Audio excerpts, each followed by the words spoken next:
May 23, 1939. North Atlantic waters off Portsmouth, New Hampshire. The air is still, the sea flat as glass. Beneath it, the brand.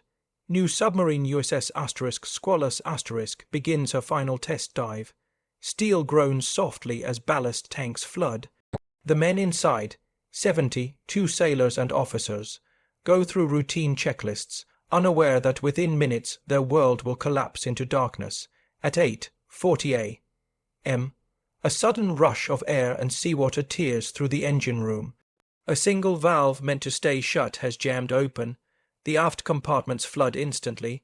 Lights flicker out. In the control room, the angle indicator spins. Down fast, they crash through 240 feet of icy water before slamming to rest on the ocean floor. Inside the hull, trapped men fight panic. Condensation drips from the ceiling. Air pressure rises, oxygen thins. Above them, the grey Atlantic hides all trace of their existence. On the surface, a yellow buoy pops free. A small, desperate signal tethered to the abyss. It carries a single line of hope, and with it, the chance that one man's controversial invention, dismissed as too heavy, too dangerous, too impractical, might yet be their salvation. The story of how that device reached them begins years before Squalus ever touched the sea. At the dawn of the 1930s, submarine warfare was entering a new age. The world's navies were learning that undersea power came with a cruel price. When disaster struck, the ocean seldom gave anyone back. The U.S. Navy had already endured heartbreak. In 1925, the submarine S-51 was rammed by a merchant ship off Rhode Island. 3 sailors were lost. 2 years later, the S-4 sank after colliding with a Coast Guard vessel near Provincetown. Divers reached her hull, tapped on the steel, heard men alive inside, but winter seas and primitive diving technology made a rescue impossible. When the hull was raised weeks later, the crew were still in the compartments they had sealed, waiting for help that never came. Those tragedies haunted a young naval officer named Charles Swede, Momsen. A submariner and engineer, he became obsessed with one idea: no crew should ever die trapped at the bottom. In 1929, he introduced the Momsen lung, a compact rebreather that allowed submariners to ascend safely from depth. But the greater dream, a full rescue from the seabed, remained unrealized. Momsen imagined a device that could lower from the surface, seal against a submarine's hatch, and haul men up in groups. Many in the Navy dismissed it. Too heavy, too unstable, too dangerous. The bureaucracy moved slowly. Budgets and egos clashed. By 1938, after years of technical trials and dead ends, the prototype rescue chamber sat mostly unused at the Experimental Diving Unit in Washington, D.C. Meanwhile, submarine design surged forward. The new Squalus SS-192, built at Portsmouth Naval Shipyard, was one of the most advanced diesel-electric boats in the fleet.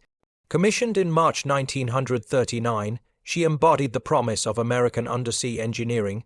310 feet long, 450 tons submerged, equipped with 10 torpedo tubes, twin diesel engines, and the latest air purification systems. Her commander, Lieutenant Oliver Naquin, was experienced and respected. The crew, many drawn from test divisions, trusted their boat.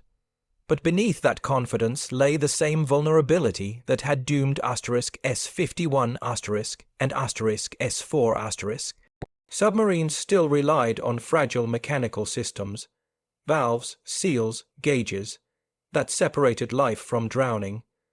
When Squalus sailed for her 19th test dive on May 23, 1939, conditions seemed routine. On the surface, the support ship Sailfish formerly Squalus's sister boat waited for radio contact. The submarine reported the start of her dive at 8:35 a.m. Moments later, silence, no further transmission. By 9:00 a.m., the Navy realized something had gone terribly wrong. The rescue tug Falcon was dispatched. A small flotilla of ships raced toward the last known coordinates, but no one knew if there were survivors or how deep the sub lay. Word spread quickly up the chain of command. In Washington, Rear Admiral Cyrus Cole summoned the Navy's foremost experts in submarine rescue, among them Momsen himself and Lieutenant Commander Allan McCann, a meticulous engineer who had helped perfect Momsen's design. Together, they had tested and modified the heavy steel chamber until it could be hoisted on a cable from a surface ship, sealed by divers to a submarine's hatch and lifted again, each trip carrying 8 or 9 men to safety. It had never been used in an actual emergency, until now. By dawn the next day, the Falcon reached the site. Divers found the marker buoy trailing from the depth, proof that men below were alive. Inside, 33 sailors had survived in the forward compartments, their air thickening by the hour. Above them, as the Atlantic rolled in a cold May wind, the Impractical device was being assembled on deck. The McCann rescue chamber, gleaming white, stood ready to descend for the first time in history. The world now held its breath, waiting to see if invention could defeat the sea. The answer would be found in the angles that followed, the men below, the divers above, and the fragile thread of steel cable between them. Inside the forward compartments of Squalus the hours drag with unnatural weight. Condensation runs down bulk heads like tears. The electric lights, powered by emergency batteries, cast a dull orange glow that barely pierces the haze. The survivors, 33 men, move slowly to conserve oxygen. They listen to the faint ticking of gauges, the groan of metal, the muted thud of water against the hull. The smell of oil and sweat grows thick. In the control room, Lieutenant Naquin writes in a small notebook, recording air pressure, temperature, and morale. The men know that one wrong sound from above could mean their last hope slipping away. They have sealed the watertight door to the flooded aft compartments, where 6 of their shipmates lie drowned. Silence becomes both enemy and companion. Yet through exhaustion and fear, discipline holds. Sailors trade brief glances, nods, gestures, unspoken reminders that they are still a crew. Above them, the ocean surface is alive with activity. On the deck of USS Falcon cables are coiled, pumps rumble, divers check their gear. Each descent is a calculation of time and depth too. 140 feet of cold, dark pressure where a single mistake can snap a lifeline. The Navy divers, encased in heavy suits and brass helmets, move with deliberate rhythm. They must attach the rescue chamber's guide cable to Squalus's forward hatch. Even a slight misalignment can doom the operation. Orders pass quietly, efficiently. Every command is checked, repeated. This is no experiment now. It is an operation against time, against suffocation, against the sea itself. The chamber itself seems a contradiction of human ambition and mechanical simplicity. Cylindrical, 10 feet tall, painted white to show against the water, it resembles a small submersible capsule, part diving bell, part elevator. Inside, 2 compartments, one for rescued men, one for equalizing pressure. Oxygen cylinders line the walls. A vent system, valves, and gaskets allow it to seal perfectly against a submarine hatch. It rides on a winch cable from the Falcon controlled by a system of pulleys and a voice telephone line, a fragile cord of hope linking the surface to the deep. Its inventor's idea had once been laughed out of budget meetings, its cost deemed unnecessary in peacetime. Now, in the restless grey waters off New Hampshire, it represents the only path between death and survival. Behind its operation stand 2 men whose persistence reshaped naval history. Charles Swede, Momsen, broad, shouldered and restless, had fought for a decade to bring the Navy past its own skepticism. Allan McCann, quieter, precise, had taken Momsen's concept and turned it into engineering reality. Together they balanced theory and grit, one the dreamer, one the methodical problem solver. When the message came that Squalus was lost, they worked without pause, assembling equipment, dispatching crews, and personally overseeing the dive plan. Momsen rode north to Portsmouth, not as an inventor seeking validation, but as a man carrying the weight of every drowned submariner before this day. McCann supervised the chambers lowering from Falcon's deck, checking each coupling by hand. Between them stood the culmination of 10 years of refusal to surrender to doubt. And then there is the unspoken antagonist, the institutional inertia, the quiet resistance that almost buried the invention long before *Squalus* sank. For years, admirals and budget boards had treated submarine rescue as secondary to offense, unproven, impractical, too dangerous for real use. Such were the memoranda stamped across Momsen's reports. Had those voices prevailed longer, 3 sailors would have died silently in 1939.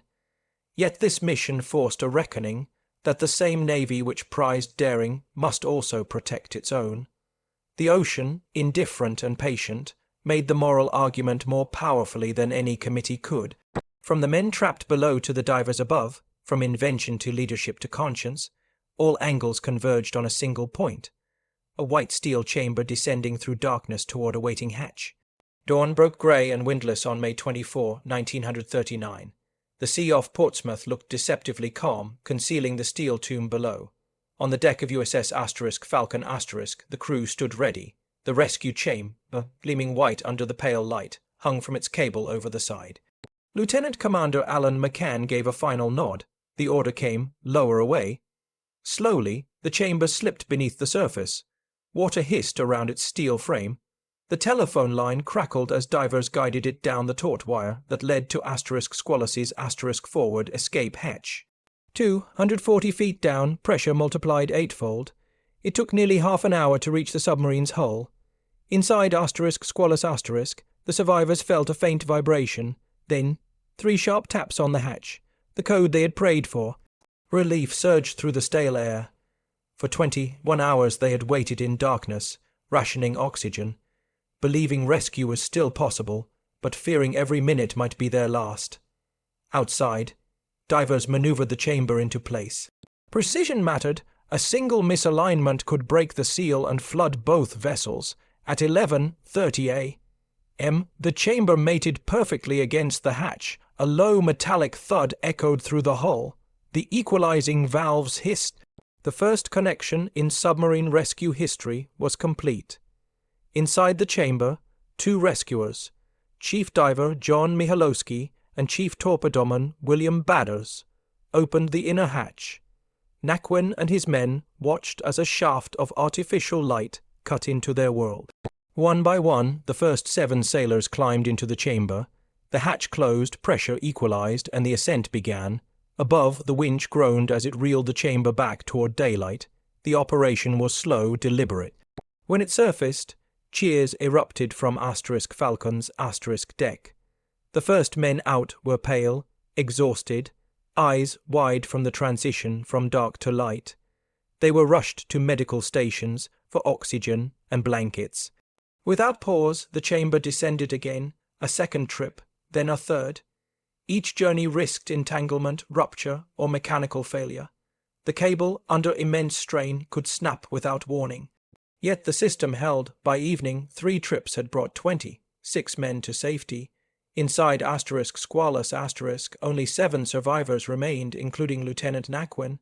The atmosphere was thick with carbon dioxide. Each breath burned the lungs. They could hear the rumble of winches above, faint but unmistakable. As the chamber began its 4th descent, disaster nearly struck. Halfway down, the winch cable jammed in the guide pulley. For several tense minutes, the chamber hung motionless in black water. Communication through the telephone line faltered. On Falcon's deck, McCann and his team fought to free the jam manually, fearing the cable might part. Then, inch by inch, the drum turned again. The chamber reached the submarine at dusk.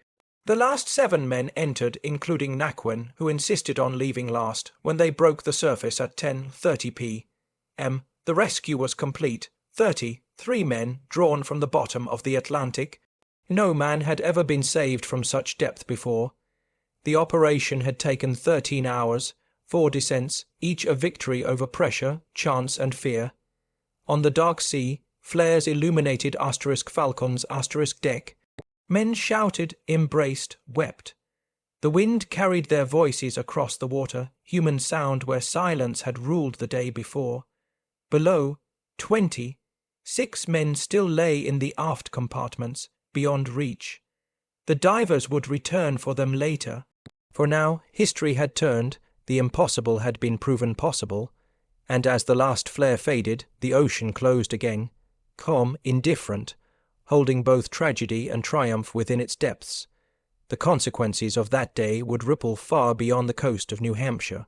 When the fourth ascent ended that night, the exhausted crews aboard USS Falcon could finally exhale. 3 men once sealed beneath 240 feet of seawater now lay in bunks and stretchers, breathing shallowly but alive. The rescuers moved among them with quiet efficiency, tending to hypoxia, cold, and shock.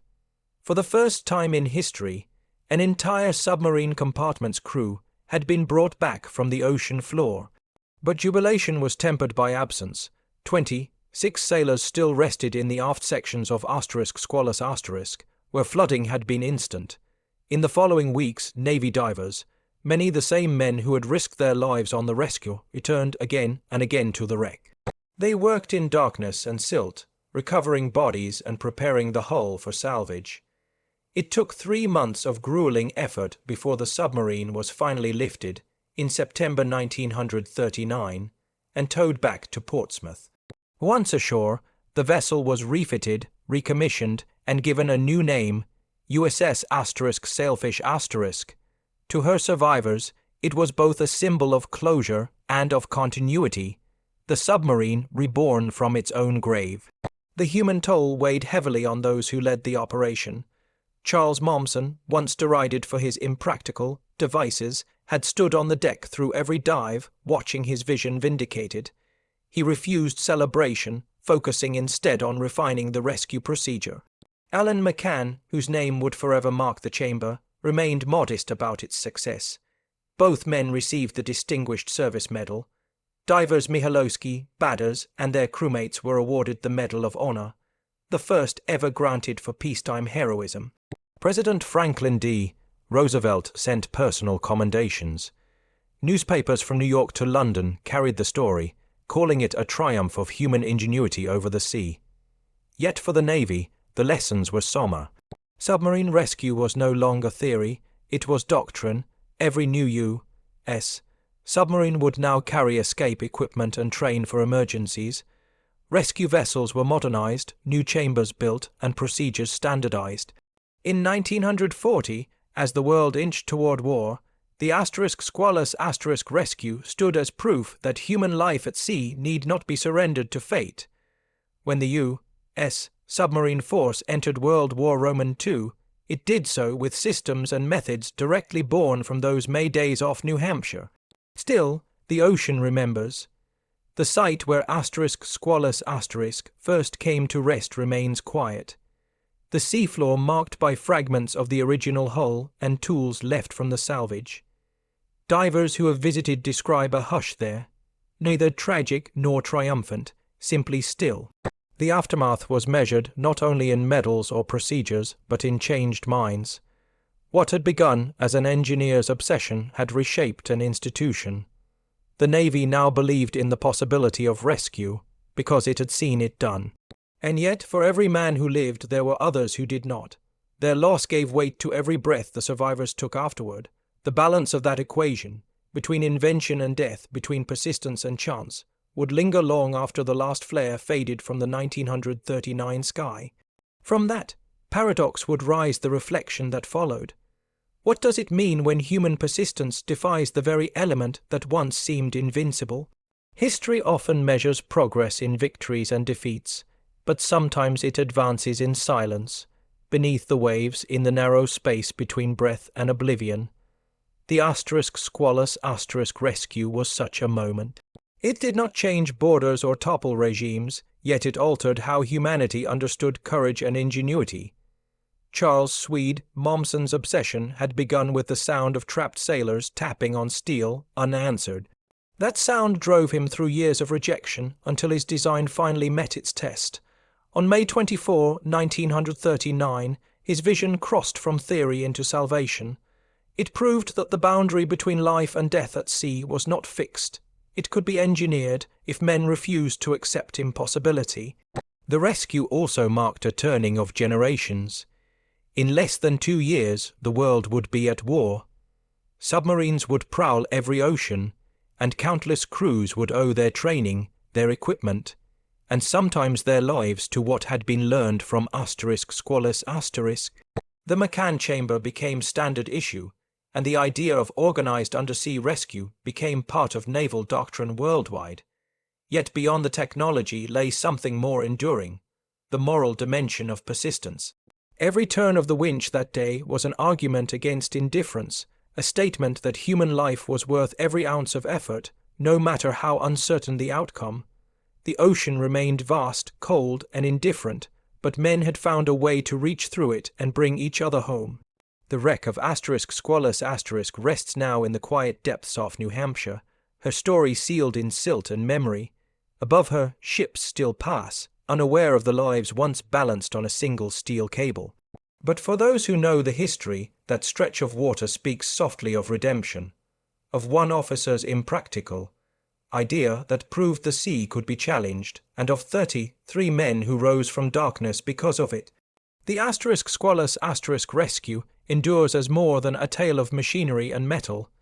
It is a testament to what happens when invention is guided by empathy, and when the boundaries of the possible are tested not for glory, but for life itself.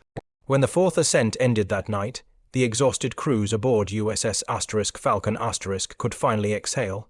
33 men, once sealed beneath 240 feet of seawater, now lay in bunks and stretchers, breathing shallowly but alive. The rescuers moved among them with quiet efficiency, tending to hypoxia, cold, and shock. For the first time in history, an entire submarine compartment's crew had been brought back from the ocean floor. But jubilation was tempered by absence. 26 sailors still rested in the aft sections of Squalus, where flooding had been instant. In the following weeks, Navy divers, many the same men who had risked their lives on the rescue, returned again and again to the wreck. They worked in darkness and silt, recovering bodies and preparing the hull for salvage. It took 3 months of grueling effort before the submarine was finally lifted in September 1939 and towed back to Portsmouth.